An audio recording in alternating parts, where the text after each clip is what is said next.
Hello everyone, पूरी YouTube family को मेरी राधे राधे। छोटों को प्यार, बड़ों को नमस्कार। तो चलिए, यहाँ पे ले लिया है मैंने चौलाई का साग, यानी कि 2 गंठी चौलाई का साग मैंने मंगाया था। तो हमारे पतिदेव लेके आए थे ये, जहाँ पे वो काम करते हैं, जॉब करते हैं, वहीं पे ये था, तो वहाँ से लेके आए थे। तो मैंने शाम को लेके आए थे, लेकिन मैंने शाम को नहीं बनाया था।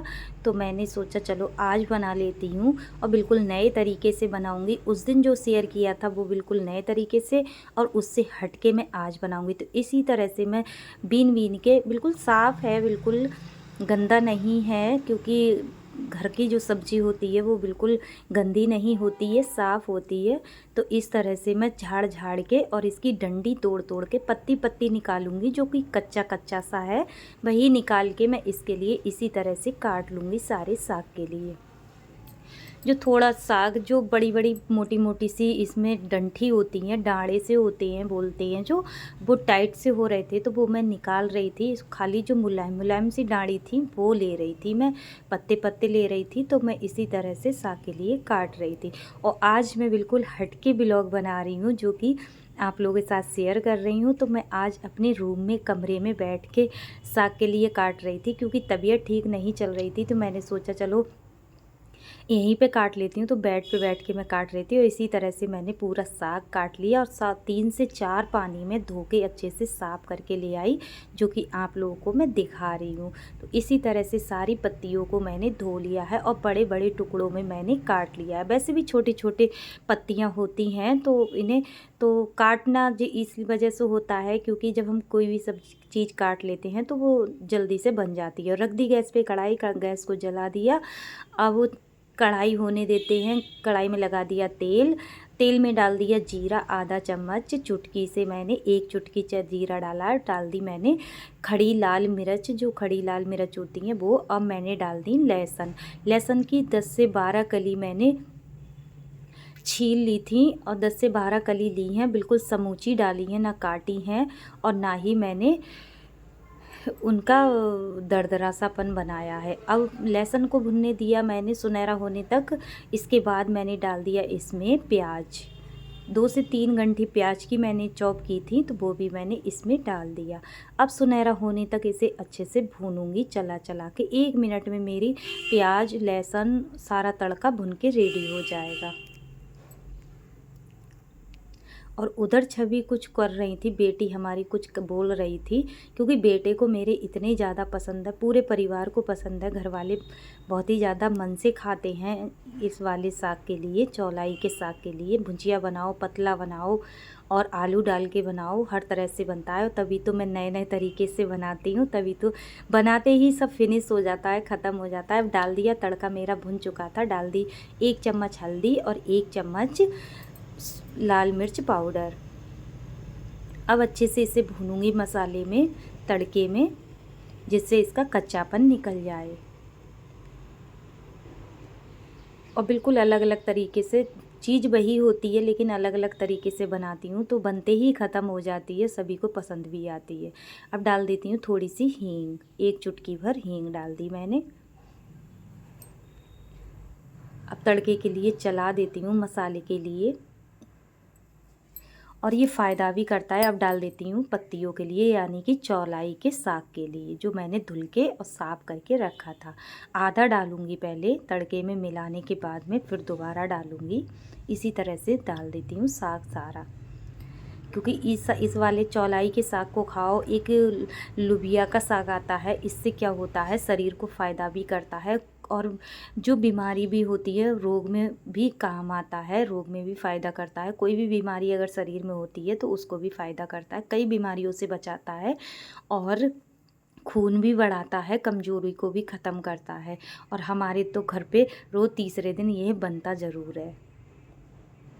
अब इसे अच्छे से मिला लेती हूँ। जब थोड़ा सा पिचक जाएगा तो मैं दूसरा वाला भी डाल दूँगी, क्योंकि साग ज़्यादा है, कढ़ाई छोटी है, लेकिन अभी ज़्यादा लग रहा है। जब पिचक जाता है तो बिल्कुल ज़रा सा रह जाता है। और इसमें मैंने और कुछ नहीं डाला है, ना दाल ना आलू, सिर्फ भुजिया बना रही हूँ इसकी मैं, तड़के वाली, एकदम मसाले वाली, तड़के वाली।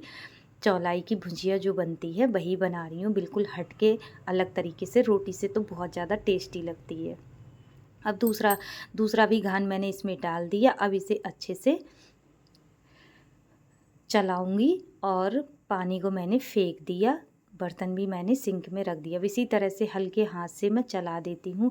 जैसे ही इसमें आँच लगती जाएगी वैसे ही ये पिचकता जाएगा और बहुत ज़्यादा टेस्टी भुजिया लगती है। अब इसे रख देती हूँ ढक के 2 मिनट के लिए। 2 मिनट के बाद देखूँगी, 2 मिनट हो चुके थे। 2 मिनट के बाद इतना पिचक गया था। अब इसे मिला देती हूँ, मिक्स कर देती हूँ अच्छे से मसाले में। और ये इन दिनों में तो अगर चौलाई का साग खाओ तो बहुत फ़ायदा करता है, कई बीमारियों से बचाता है, ऐसा मेरा मानना है। मानना नहीं है, हकीकत की बात है ये। कई बीमारियों से बचाता है, फ़ायदा भी करता है और मेरे घर में तो सभी को पसंद आता है। अब डाल देती हूँ स्वाद के अनुसार नमक।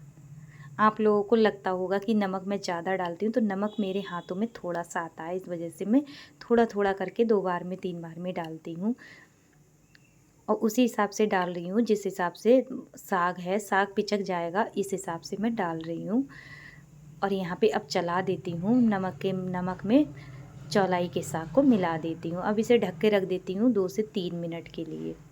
उधर मेरी चाय बन रही थी, छवि चाय बनने के लिए रख गई थी। थोड़ा नमक मुझे हल्का लग रहा था तो मैंने थोड़ा सा नमक और डाल दिया, क्योंकि रोटी से और पराठों से थोड़ा चटक नमक सही लगता है। कोई भी भुजिया बनाओ अगर उसमें नमक थोड़ा सा चटक हो तो ही स्वादिष्ट लगती है, और हल्का नमक होता है तो सब्ज़ी में उतना टेस्ट नहीं आता है।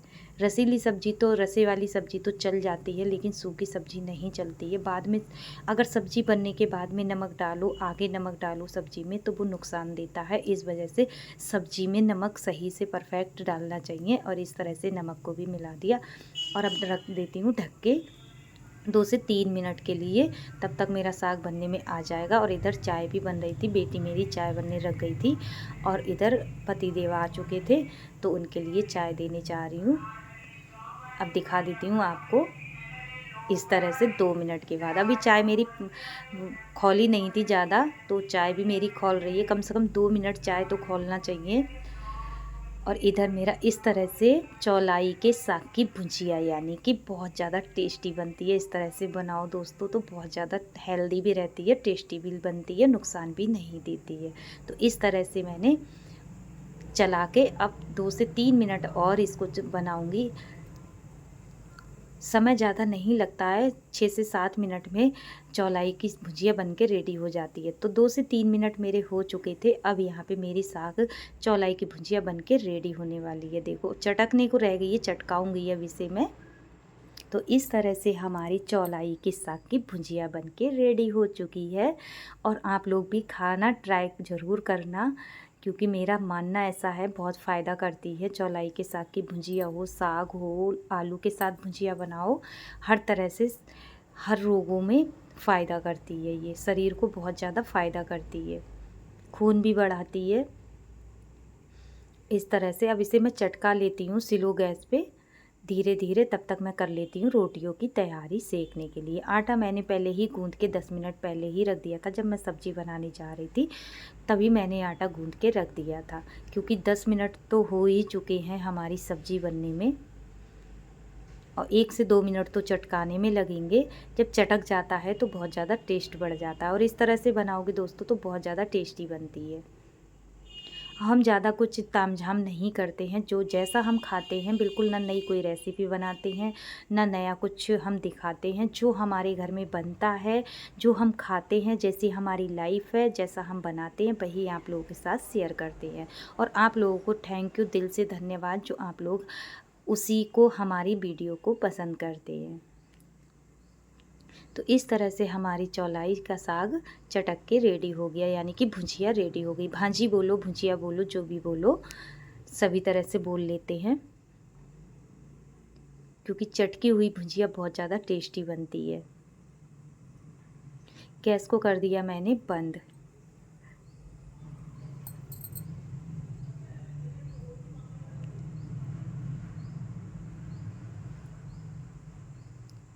भुजिया मेरी बन चुकी है। गैस को बिल्कुल ऑफ कर दिया। अब ढक के अब कढ़ाई को रख देती हूँ साइड में। जब तक हमारी रोटी सेकेंगी तब तक और जितनी गरम कढ़ाई है उससे भी ज़्यादा चटक जाएगी, थोड़ा बहुत भी रह जाएगा। तो रख दिया गैस पे तवा। अब सेक लेते हैं रोटियों के लिए, फुल्की के लिए। और पहले से ही आटा गूंद के रख दो तो रोटियां अच्छे से सिक जाती हैं। उम्मीद करती हूँ आज की वीडियो पसंद आएगी। पसंद आए तो लाइक शेयर कमेंट ज़रूर करिएगा। मेरे चैनल पे नए आए हों तो सब्सक्राइब कर लीजिएगा। जिन्होंने सब्सक्राइब कर रखा है उन्हें दिल से थैंक यू, धन्यवाद। अपने जीवन में यूँ ही आगे बढ़ते रहें, तरक्की करते रहें, यही ईश्वर से प्रार्थना है हमारी।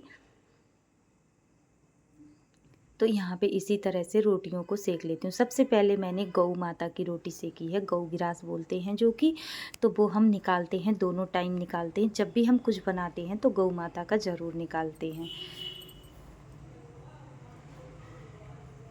यहाँ पे गौ माता की भी रोटी निकाल के रख दी। अब और 2 रोटी मैं छोटी छोटी भगवान जी को भी भोग के लिए निकालूंगी, क्योंकि मंदिर में हम भोग ज़रूर लगाते हैं चाहे कुछ भी बनाए।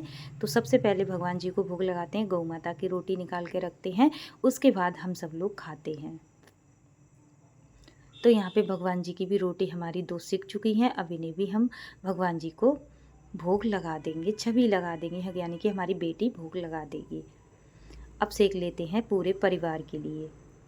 इसी तरह से रोटियां सेक लेते हैं, बहुत ज़्यादा मुलायम बनती हैं इस तरह से रोटियां बनाओ तो।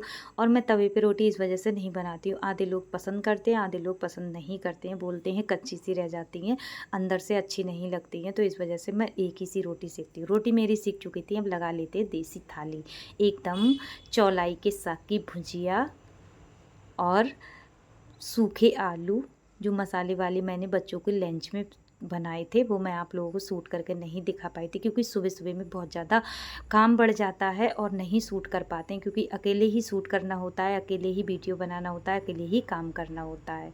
क्योंकि बच्चों से मैं बिल्कुल नहीं कहती हूँ, क्योंकि बच्चे पढ़ाई में ध्यान देते हैं, क्योंकि बच्चों की तो पढ़ाई बहुत हाई फाई हो रही है, मतलब हार्ड हो गई है, इस वजह से मैं नहीं बोलती हूँ। उम्मीद करती हूँ आज की वीडियो पसंद आई हो तो लाइक शेयर कमेंट जरूर करिएगा। मेरे चैनल पर नए आए हूँ तो सब्सक्राइब कर लीजिए। पूरी यूट्यूब फैमिली को राधे राधे, छोटों को प्यार, बड़ों को नमस्कार। Bye bye. मिलूंगी एक न्यू वीडियो में न्यू रेसिपी के साथ।